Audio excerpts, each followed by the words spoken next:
Hello, hello, hello. How's everybody doing today? Welcome to session 3 in our series on the 6 sales skills that you need to stand out in 2020, and more importantly, how to build them. I am your host, David J. P. Fisher. Everyone just calls me D-Fish. Thanks for joining us. Thanks for joining us live. And if you are watching the recording, thank you for being here. So we're going to hope that there's no technical problems like there were yesterday. Just to make sure that you can see this, do me a quick favor. Somebody can type in where they're viewing this from into the comments, whether that's the state, city, or just the room in your house that you're in. Let me know that I am actually live. We were having some problems with that yesterday. I would appreciate it. And I'm going to look for those. Well, I'm going to assume that we're working, that I'm live, that everything's going great. I'm really fired up for today's session. So if we look back at what we've talked about so far this week, we looked at first oral communication skills.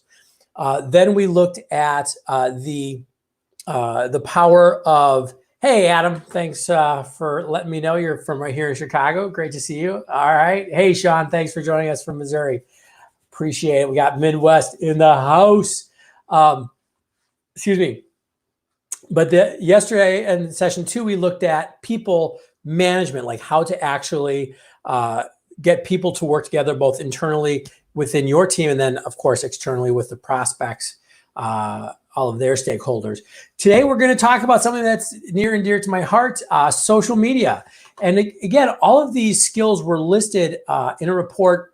It actually came out right at the end of 2018, moving into 2019, about what employers were looking for in the hires that they wanted, and more importantly, what gaps they were finding, what gaps people were not, what gaps there were as far as what people were bringing to the table. So when we look at these skills, they might be things you're good at already, which would be great, but they also might be areas where you're like, hey, I need to beef it up a little bit.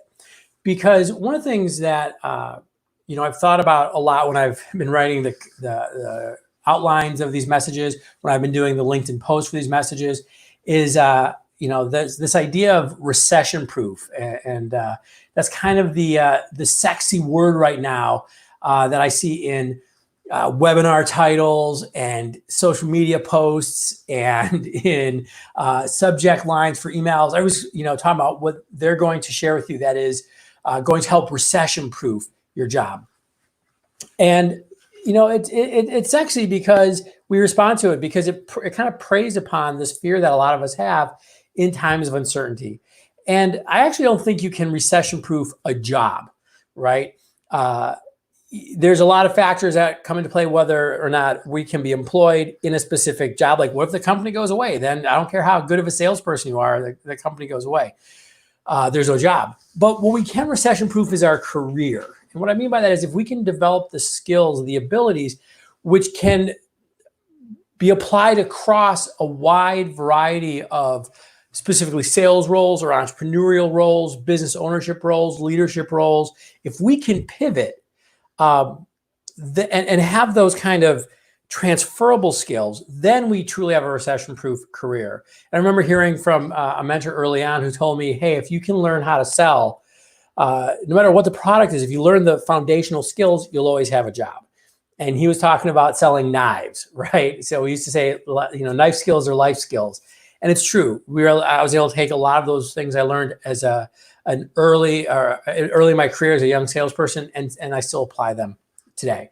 So when we look at what we're looking at today, social media, I mean, can we get any more meta, right? We are going to talk about using social media on a social media platform, on a live stream, on a social media platform. It's a little nutty, but I think it's a really important message to share right now. It's an important topic to dive into, because I think a lot of people get social media wrong, especially in a professional sense, especially in a business sense, and especially in a sales and business development sense.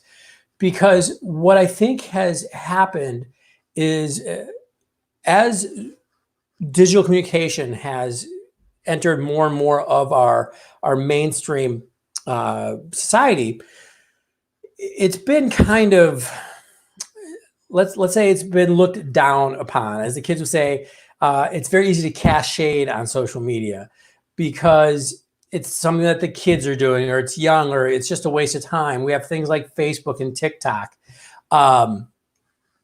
And it's easy for those of us who are like, oh, well, we're professionals. This is a professional scenario. This is a professional environment. I'm not going to go on Facebook, or I'm not going to go on Twitter and share what I had for lunch. All those things are, there's some kernel of truth to that. But what it has done is it's prevented us from really looking at how do we use social media as an effective engagement tool. And that's really what employers are looking for. That's really what's required to be successful in a sales capacity when we look at social media. It's not about becoming a social media guru. It's about using these channels as another means of engagement and communication and creating relationships with people. I think one of the biggest things that we're seeing with the shelter in place orders, with a lot of the working from home, is actually that we do like going out into the world, right? We do like going to people's offices. We do like having meetings in coffee houses. We do like maybe working from an office with our colleagues and our partners, people that become our friends. Most of us don't like being cooped up. And so there was, I think, also this fear that, oh, we're going to become pod people and we're going to only talk through social media.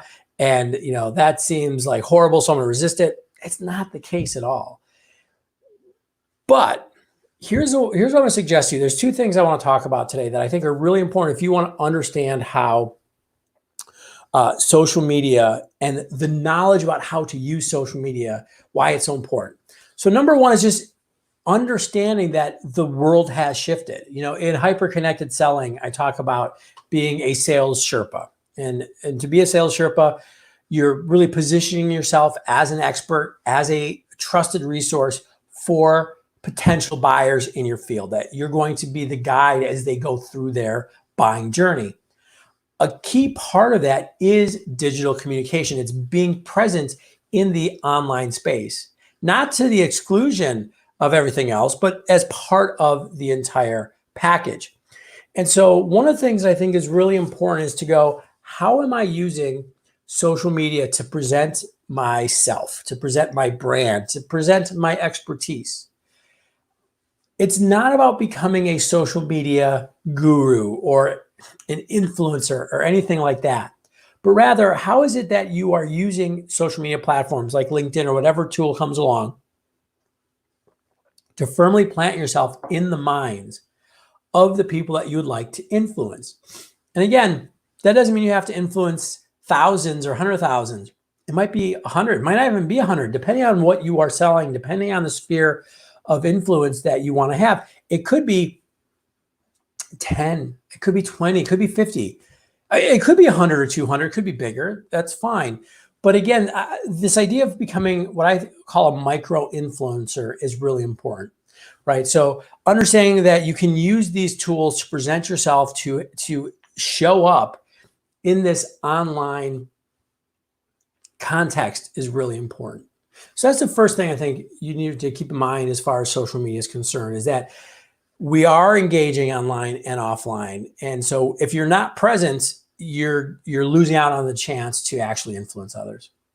The second thing I'm going to suggest is that we also overcomplicate using tools like LinkedIn or Twitter or whatever platforms that you want.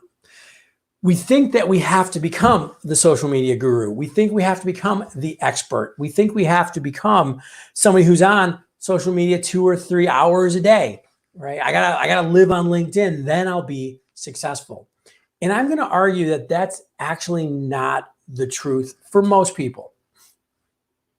Now, to put this in context, I do spend a good amount of time on social media, doing LinkedIn live sessions, posting, engaging in conversations. I was talking with a peer of mine who also is doing a lot of social selling training for large organizations. He shared that he's on like LinkedIn 2 hours a day.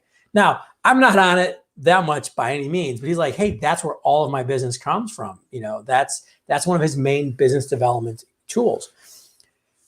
But I think that trying to compare yourself to somebody who is, again, a LinkedIn social media influencer, right? The peer I just mentioned, his name's Rob Knopp. He's great. I actually got a chance to meet him when we were both going out to San Francisco right before all of the shelter in place orders came out, to actually record some video for LinkedIn. It'll come out probably over the course of the next 6 or 7 months about how to use LinkedIn for selling. But that's my point. Like, we're LinkedIn, sales influencers. This is our job. If you're in a sales role and you're selling something that's not social media advice, you should not be on it that much. But what it is it's a tool that you have. It is another channel that you have to engage with people. And that's the way to look at it, right? Do me a favor. If you're watching, throw out all the different channels that you think you have as far as how to engage in relationships. Like, I'm trying to get better at this. I'm trying to get better at asking questions. And we've got this great opportunity to have comments and to actually have some conversation here. So throw out. So what are the options that you can think of that you have to actually have a conversation? And maybe, like, do you have a favorite one that's not used a lot, right? That's kind of like your ace in the hole, right? So we've got the phone, we've got email, we've got sending a letter, we've got LinkedIn, we've got posting on LinkedIn, we've got going to a live event. I'm trying to think what else we have. There's, sending a DM on Twitter.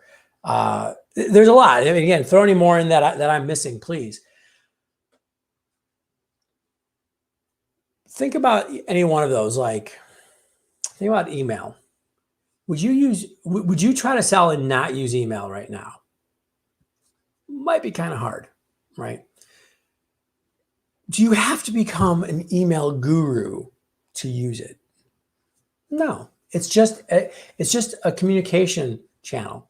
And that's what I'm going to suggest is the most powerful way of looking at social media in general, is that we are in an omni-channel world right now, where there's different channels that we can use to contact someone.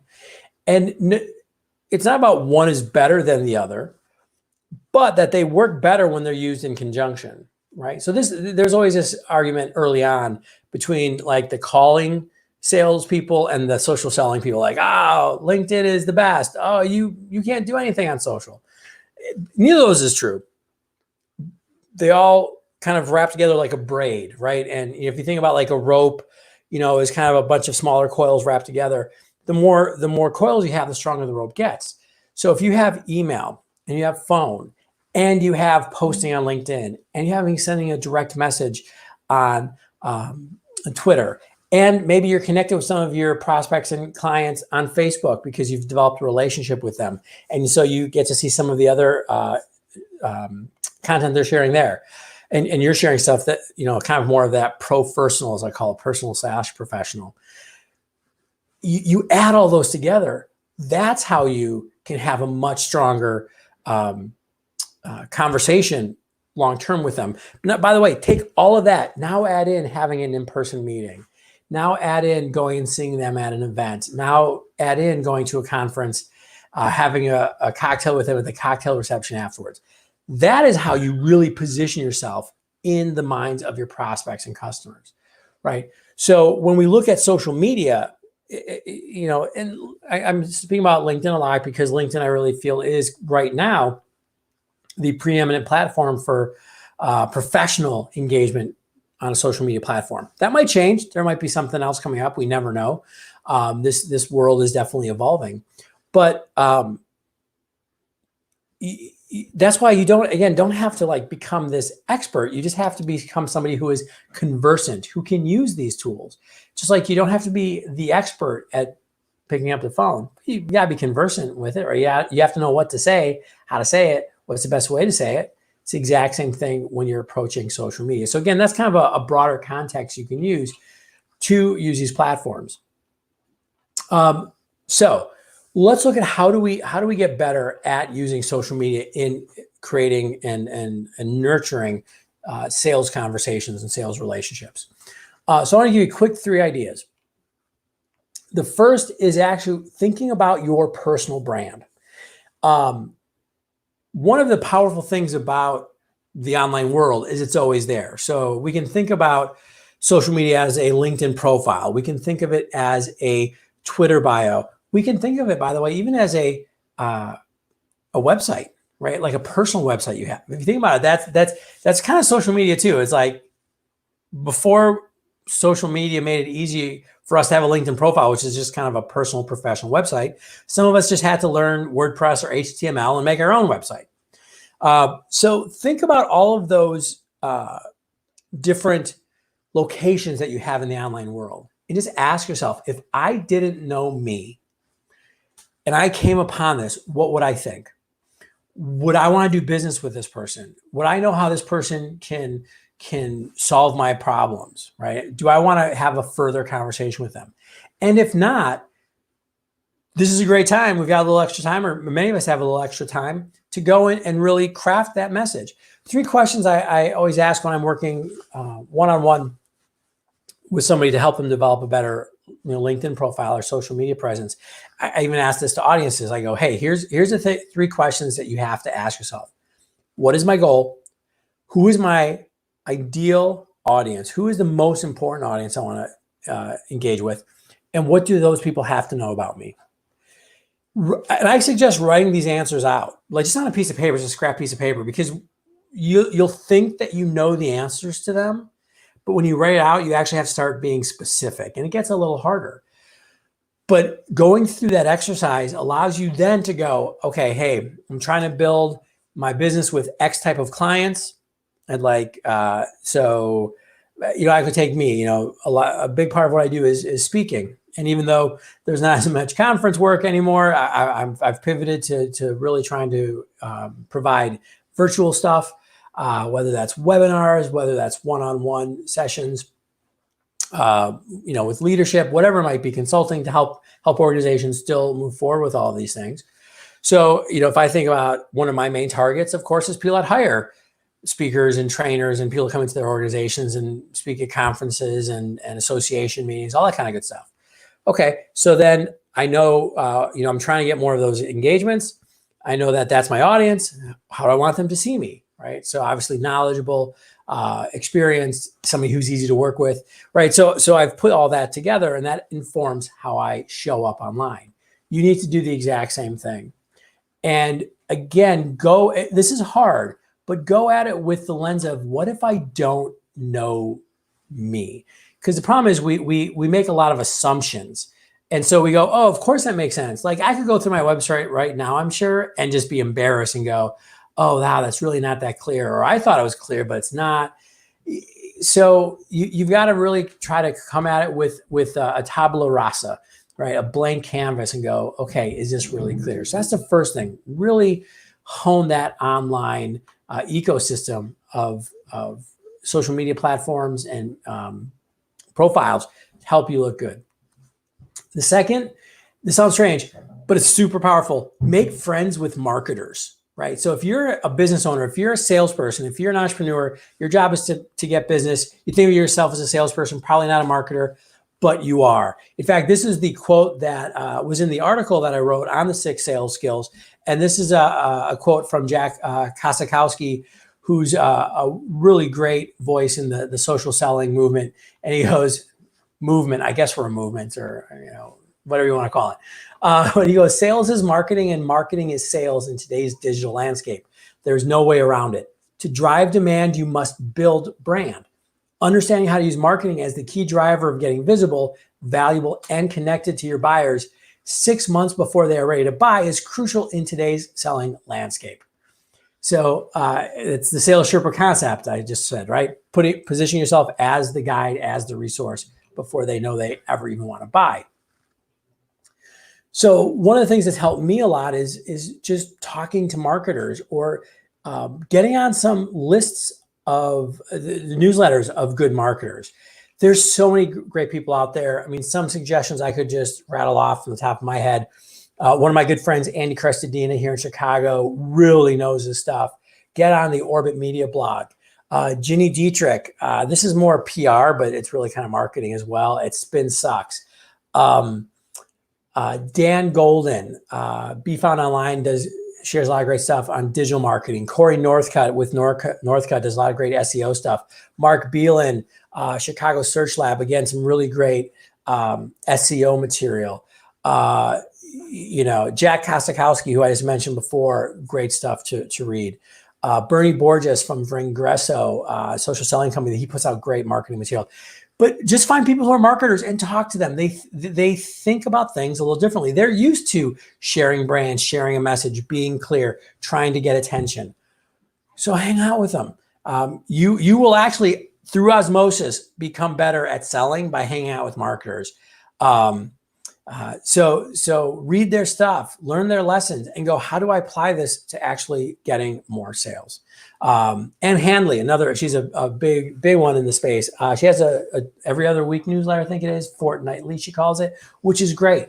Again, I know I still don't consider myself a marketer, but man, I'm going to learn every tool I can to share my message, and it helps a lot online. Benjamin Elias from Active Campaign, a good friend of mine. He puts out really good stuff through their blog about content marketing. There's a lot of really smart people out there. So learn from them. And the third thing I'm going to suggest to you is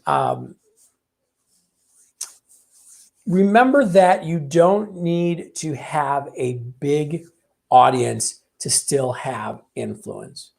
And so I think that too many people think they need to have 10,000 followers, 5,000 followers, whatever the metric is on whatever platform.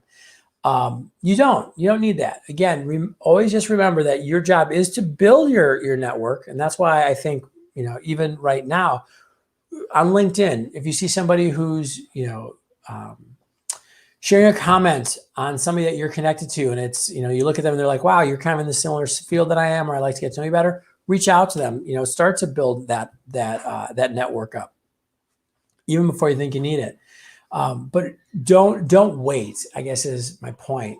Don't wait to have to, till everything's perfect. Actually, another good marketer, Chris Askew, over at Tag, a great marketer and somebody who's done a lot on LinkedIn. And one thing I really respect about him is he shared when he was on our podcast, he's like, hey, I wasn't an expert in this. I was just like, I'm going to commit to getting better.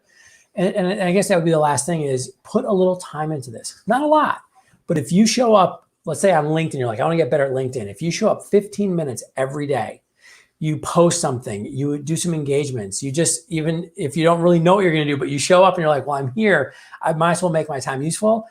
You'll be like, okay, what do I do? And so you'll Google some articles. There's a lot out there, including mine. Check out my blog. Tons of articles on how to get better at social media.